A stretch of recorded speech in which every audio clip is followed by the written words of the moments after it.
작은 2번 언약궤의 실체이신 예수 그리스도. 이스라엘 백성에게 언약궤는 하나님의 언약을 상징하는 성물로 심지어 하나님께서 언약궤 위에 좌정하신다고 말씀하셨습니다. 그래서 성막이나 솔로몬 성전에서 언약궤가 놓인 지성소는 가장 거룩한 곳이며 성전을 성전되게 하는 핵심 중에 핵심이라고 여겨졌습니다. 솔로몬 성전에 언약궤가 안치되는 순간 하나님의 영광이 임했으며 이와 반대로 아벡 전투에서 법궤를 빼앗기자 비느하스의 아내는 하나님의 영광이 이스라엘을 떠났다고 하면서 막 태어난 아이 이름을 이가봇, 즉 하나님의 영광이 없다라고 하였습니다. 그런데 수르바벨 성전에는 하나님의 영광스러운 임재를 상징하는 언약궤가 없습니다. 성전에 언약궤가 없다는 사실은 이스라엘 백성에게 큰 실망을 안겨주었을 것입니다. 그러나 하나님께서는 학궤 선지자를 통해 너희 중에 남아있는 자, 곧 이전에 이전 영광을 본 자가 누구냐? 이제 이것이 너희에게 어떻게 보이느냐? 이것이 너희 눈에 보잘것이 없지 아니하냐? 라고 물으셨습니다. 너희 눈에 보잘것이 없지 아니하냐를 공동 번역에서는 너희의 눈에도 이 따위는 있으나 마나 하지 않느냐? 바른 성경에서는 너희 눈에 이것이 아무것도 아닌 것처럼 보이지 않느냐? 영어 성경 NASB에서는 Does it not seem to you like nothing in comparison? 이라고 번역하고 있습니다. 이는 당시 이스라엘 백성의 마음을 꿰뚫어 지적하는 동시에 새로운 미래의 비전을 제시해 주는 것입니다. 언약궤는 그림자요, 참 형상이 아닙니다. 그리스도의 예표이며 그림자일 뿐이지 실체가 아니었습니다. 온전한 것이 올 때 그림자는 사라져야 합니다. 언약궤 없는 에스겔 성전은 그 실체이신 예수 그리스도에 대한 더욱 분명한 계시가 되었고 예수 그리스도와 비교할 때 언약궤는 다시 기억하지 말아야 할 허상이었습니다. 따라서 남유다의 멸망 후 에스겔 선지자가 목격한 새 성전의 이상이나 포로 귀환 후에 건축된 수르바벨 성전에는 언약궤가 등장하지 않습니다. 언약궤 없는 수르바벨 성전은 그 실체가 되시는 예수 그리스도를 맞아들이기에 더욱 적합한 성전이 되었습니다. 이는 오래도록 이스라엘의 삶 속에 함께했던 언약궤를 무시하는 말씀이 아니라 앞으로의 제사에서는 성전의 실체요, 언약의 실체이신 예수 그리스도가 중심이 되어야 할 것을 가르쳐 줍니다. 요한복음 4장 23, 24절 말씀과 같이 영과 진리로 하나님 앞에 나아가 예배 드리는 날이 예수 그리스도의 구속사역을 통해 열리게 될 것을 말씀하신 것입니다.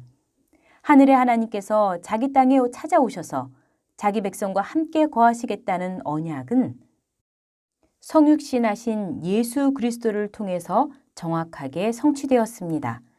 예수님은 언약궤의 실체로 오셔서 새 언약을 이루신 것입니다. 작은 세 번째, 예루살렘이 여호와의 보좌가 됨. 언약궤는 여호와의 보좌라는 의미로 사용되기도 하였습니다. 여호와의 보좌는 하나님께서 앉으시는 자리로 하나님의 임재를 나타냅니다. 하나님께서는 언약궤 위 속죄소에 임하시고 그룹 사이에 좌정하십니다. 사무엘하 6장 2절에서 그 궤는 그룹들 사이에 좌정하신 만군의 여호와의 이름으로 이름하는 것이라 라고 말씀하고 있습니다.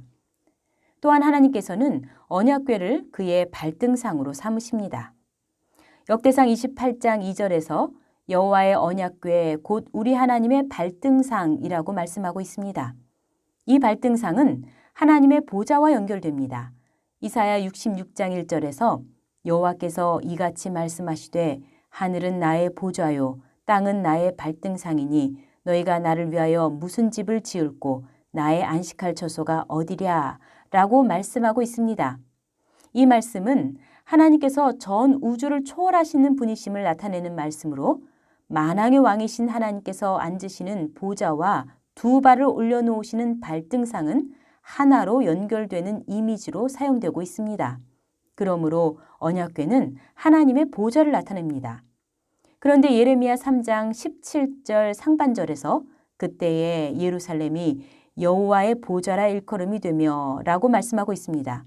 여기에서 예루살렘 그 자체가 여호와의 보좌가 된다고 말씀하고 있습니다. 이는 15, 16절에 언약궤가 필요 없는 시대에 대한 예언 뒤에 이어지는 말씀으로 이제 제사의 중심은 더 이상 보이는 언약궤가 아니라는 것을 명백히 가르쳐주고 있습니다. 메시아가 오심으로 예루살렘이 전 우주의 영적 중심지가 됩니다. 하나님의 영광의 임재로 예루살렘이 가득 채워지기 때문입니다. 그곳은 하나님께서 내가 나의 발 둘 곳을 칭하게 될 것이요 이방인들도 여호와의 성읍이라 이스라엘의 거룩한 자의 시온이라고 부를 것입니다. 갈라디아서 4장 22절에서 31절을 볼 때 사도 바울은 지상의 예루살렘과 하늘의 예루살렘에 대하여 설명하고 있습니다. 지상의 예루살렘은 육체를 따라 났으며 신의 산에서 선포된 율법의 종이지만 새 언약의 성취자이신 예수님을 머리로 하는 교회를 향해 위에 있는 예루살렘은 곧 우리의 어머니라. 너희는 이삭과 같이 약속의 자녀라. 유업을 얻을 자라. 자유하는 여자의 자녀니라 라고 선포하였습니다. 이 예루살렘은 살아계신 하나님의 도성인 하늘의 새 예루살렘입니다.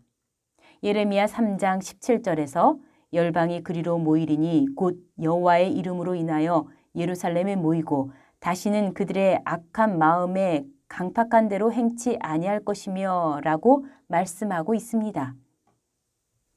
예루살렘에 언약궤가 없을지라도 언약의 실체이신 예수 그리스도께서 오시기 때문에 오히려 열방이 그 성전으로 모이되 곧 여호와의 이름으로 인하여 예루살렘에 모이게 되는 것입니다.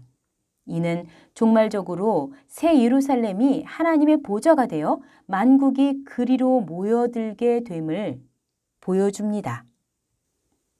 요한계시록 21장 24절에서 만국이 그 빛 가운데로 다니고 땅의 왕들이 자기 영광을 가지고 그리로 들어오리라 라고 하였고 26절에서 사람들이 만국의 영광과 존귀를 가지고 그리로 들어오겠고 라고 말씀하고 있습니다.